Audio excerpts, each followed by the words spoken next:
Perlu kamu tahu bahwa pemberian ASI eksklusif dan inisiasi menyusui dini di Indonesia ternyata masih jauh dari ideal.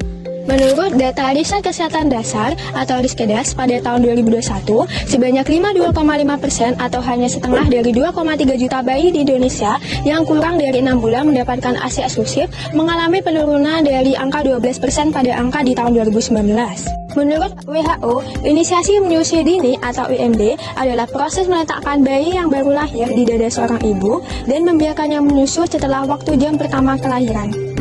Apa sih manfaat dari IMD itu?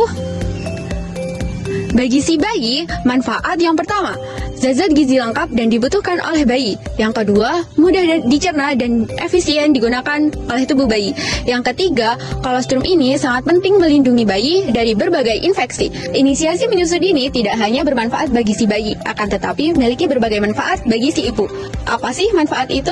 Untuk yang pertama, yakni mengurangi risiko pendarahan dan anemia. Yang kedua, mengurangi risiko terjadinya ca ovarium, ca mamai, dan diabetes tipe 2. Yang ketiga, menunda kehamilan baru atau MAO. Bagaimanakah proses tahapan IMD itu? Supaya lebih jelas, mari simak video berikut ini. Yang pertama, bayi menangis. Yang kedua, rileks. Jadi, bayi diletakkan di dada ibu dan perawat memakaikan topi di kepala bayi dan menutupi punggung dengan selimut. Yang ketiga, bayi mulai membuka mata. Yang keempat, bayi mulai membuka mulut dan menggerakkan mulut. Yang kelima, bayi beristirahat di dada ibu. Yang keenam, bayi mulai merentangkan kaki, mencari puting ibu, dan mengenali aroma payudara. Yang ketujuh, bayi mulai familiar dengan aroma payudara karena aromanya sama dengan air ketuban.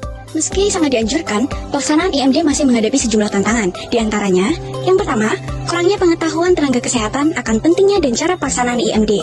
Yang kedua, prosedur yang tidak ramah IMD, seperti pemisahan ibu dan bayi setelah lahir untuk dibersihkan atau ditimbang. Agar inisiasi menyusui dini atau IMD dapat dilakukan dengan baik oleh seorang ibu juga memerlukan dukungan dari berbagai pihak. Dukungan yang pertama yaitu dapat berupa dukungan dari tenaga kesehatan. Tenaga kesehatan sendiri dapat memberikan dukungan oleh seorang ibu dengan edukasi IMD sejak kehamilan dan memfasilitasi IMD setelah bayi lahir.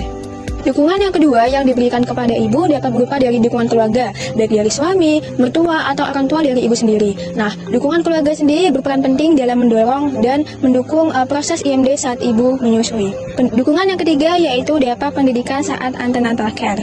Pendidikan saat antenatal care bertujuan agar ibu lebih siap dan paham mengenai pentingnya proses IMD pada ibu sendiri dan anak.